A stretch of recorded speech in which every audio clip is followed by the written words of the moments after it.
Sejam muito bem-vindos, meus caros, e exatamente como diz o título da notícia que eu venho mostrar-vos de seguida, José Sócrates está livre e cada vez mais longe de julgamento. Venho mostrar-vos então algumas novidades sobre o julgamento de José Sócrates e sobre aquilo que é a possibilidade de José Sócrates neste momento nem sequer ter nenhuma medida de coação, porque a última terminou no dia 1 de novembro. Vamos então ver, meus caros, esta notícia que foi produzida pela Folha Nacional, o Jornal do Chega, e vamos então ouvir, e tem o link na descrição para o caso de a quererem consultar. Vamos ver, meus caros, onde é dito exatamente o que eu dizia: Sócrates está livre e cada vez mais longe do julgamento.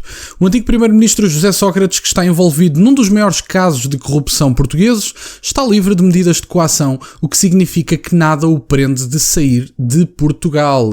Temos, segundo o despacho a que a agência Lusa teve acesso, a medida de coação imposta a José Sócrates extinguiu-se no passado dia 1 de novembro devido ao decurso do seu prazo máximo.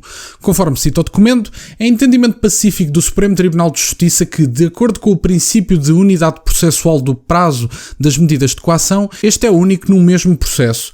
Desta forma, tendo os autos já sido remetidos para julgamento e tendo sido aplicada a medida de coação nessa fase, o prazo máximo da medida de apresentação passou a ser de 2 anos e 4 meses, não sofrendo tal prazo um encurtamento em virtude de ter havido regressão à fase processual anterior. Portanto, tem aqui no caso, recorde-se que desde dia 1 de julho de 2022, Sócrates estava obrigado a apresentações quinzenais na esquadra policial da área da sua residência.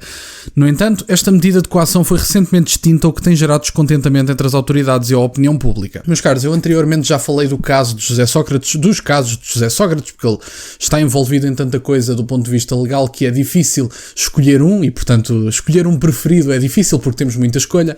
Eu posso-vos dizer que José Sócrates está a ser julgado basicamente desde que eu tenho 14 anos, portanto eu neste momento tenho 24, para o ano, no ano de 2025 faço 25 anos, e José Sócrates está praticamente desde os meus 14 anos para ser julgado. Portanto, um paralelo que eu já fiz neste canal foi, eu basicamente andei no ensino secundário, tirei a carta de condução, estou na universidade, e José Sócrates durante este tempo todo ainda não foi julgado por causa de todos os recursos que colocou e por causa de todos os advogados a que ele tem acesso. E obviamente que em Portugal, claramente, isto é uma grande discussão jurídica em Portugal, mas há efetivamente uma justiça para pobres e para ricos, e José Sócrates faz o que quer e sobra-lhe tempo. Aliás, aquela questão da casa a que ele teve acesso, de uma casa luxuosa em Paris, em que ele basicamente dizia que a casa não era dele, que não deixa de ser interessante. No entanto, ele era contactado para dizer exatamente de que cor é que queria, por exemplo, o chão. Aliás, eu lembro-me que o Ricardo Araújo Pereira até fez um sketch sobre esse assunto, em que ele basicamente quer dizer, a casa não era dele, mas ele era contactado pelo amigo, que alegadamente era o dono da casa, para lhe perguntar exatamente de que cor é que ele queria o chão. Alegadamente, dito isto também em tribunal, alegadamente porque José Sócrates tinha melhor gosto para as cores de chão que se devia colocar numa casa. Se isto não é coisa de gente doida, eu sinceramente não sei o que é. Temos, apesar de já não ocupar cargos públicos, ainda se desconhecem os meios financeiros que permitem ao socialista manter um nível de vida considerado elevado, sobretudo em comparação à média nacional, tal estilo de vida que está a levantar suspeitas e que contribui para o receio de que possa desaparecer dos radares, caso seja essa a sua intenção. Neste momento, tendo em conta que a última medida de coação acabou, José Sócrates neste momento pode sair do país sem qualquer tipo de problema e sem infringir a lei, que isso é que é o mais grave. E portanto, tendo em conta que é um homem que tem uma casa de um luxo inacreditável numa das zonas mais caras de Paris, uma grande mansão, e que alegadamente não é dele, mas que ele vivia lá, mas a casa não é bem dele, mas ele afinal escolhia a cor do chão, e portanto foi uma casa que lhe foi oferecida, e portanto é uma coisa inacreditável, fora o cofre da mãe, que isso sinceramente nem vale a pena mencionar.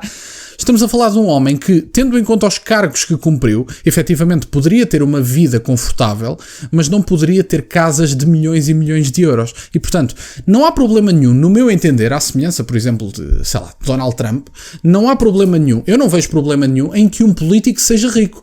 Desde que o político consiga mostrar exatamente porque é que é rico. Quer dizer, de que forma legal e legítima é que ele adquiriu a sua fortuna. E se ele conseguir comprovar, através da sua atividade, através de vendas no mercado das ações, sei lá, alguma coisa do género, através de alguma prática legítima e legal ele tenha conseguido adquirir uma fortuna que o permita viver da forma que vive, bom, eu não tenho nada contra isso. Agora, um homem que desempenhou cargos que efetivamente podem proporcionar uma melhor qualidade de vida, mas que proporcionou cargos que lhe pagam 4, 5, 6 mil euros e anda a viver em casas de milhões e milhões de euros, quer dizer, há aqui matemática que não bate certo.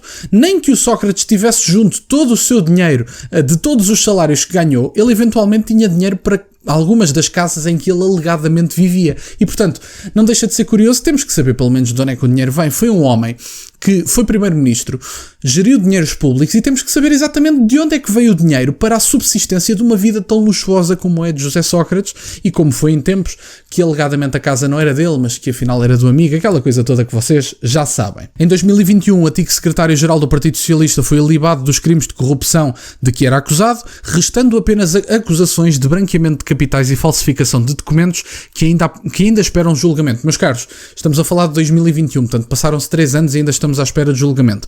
E outra coisa que não deixa de ser interessante é, meus caros, José Sócrates já foi alibado dos crimes de corrupção, ainda está, desde 2021 ainda está para ser julgado, mas eu posso-vos garantir que José Sócrates vai ser alibado dos crimes e eventualmente ainda se candidata para Presidente da República e ainda vai haver pessoas que votam nele, não tenho dúvidas nenhumas disso. Vamos ter um bocadinho de noção sobre as pessoas a quem depositamos o nosso voto. Digo isto porquê? Porque no caso do Brasil, por exemplo, vimos que Lula da Silva saiu da prisão para a presidência. É verdade, meus caros, isto não são questões de opinião, eu não estou aqui a difamar o presidente do Brasil, ele saiu da prisão para a presidência. Foi um homem que esteve preso, exatamente como José Sócrates.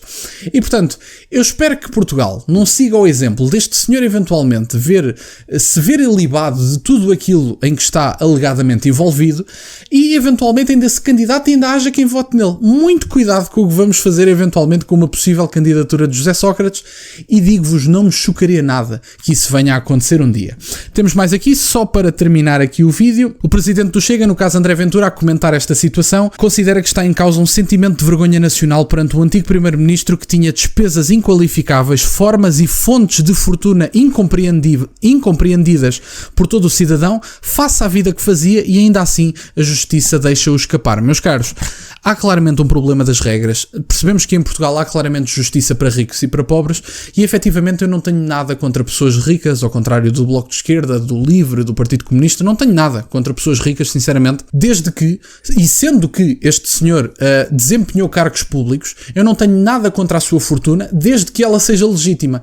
E todos nós compreendemos que se há palavra que não descreve José Sócrates, ou pelo menos a sua fortuna, é legítimo. E, portanto, José Sócrates, pelo menos, no mínimo, tendo em conta que foi um representante e que desempenhou cargos públicos, eu acho que o mínimo que ele deveria fazer abertamente, sem ser obrigado pela lei, devia fazê-lo de boa vontade, se ele próprio diz que é inocente e tudo mais, devia fazê-lo abertamente, livremente, e dizer, meus caros, eu adquiri a minha fortuna através deste negócio, através desta posição que tive, através desta venda de ações, através desta seja o que for. Desde que seja de forma legal e justificada, eu não tenho nada contra a riqueza de políticos. Agora, por amor de Deus, um homem que desempenhou cargos que, obviamente, apesar de pagarem salários acima da média nacional, não tornam propriamente uma pessoa rica, muito menos nos dias de hoje. José Sócrates tem casas de milhões e de milhões, tem um estilo de vida que nenhum primeiro-ministro, pelo menos que me venha à memória, tem. Antigo primeiro-ministro, não falo do atual, mas que nenhum antigo primeiro-ministro tem. E, portanto, qual é que foi o meio através do qual José Sócrates conseguiu ter uma fortuna de tal maneira grande que o permitem viver de uma forma destas e que o permitem ter, aliás, dinheiros em cofres da mãe e, aliás, ter grandes amigos que lhe oferecem casas e tudo mais. Mas, enfim, meus caros, da minha parte era isto. Estamos a falar do antigo primeiro-ministro. Vamos ver. Espero sinceramente que a justiça venha a fazer o seu caminho. Já não acredito de todo que José Sócrates venha a ser acusado, seja do que for. Mas vamos aguardar pelo processo, vamos aguardar e eu vou-vos dando novidades para o caso de elas surgirem. Obrigado, meus caros, por estarem desse lado. Agradeço-vos imenso pelos 20 mil subscritores. Subscreva o canal, vamos aos 21 mil. Deixem o gosto neste vídeo. Se gostaram, têm as minhas redes sociais e o MBA na descrição, para o caso de quererem fazer alguma doação. E nunca se esqueçam, meus caros, questionem tudo. Até à próxima.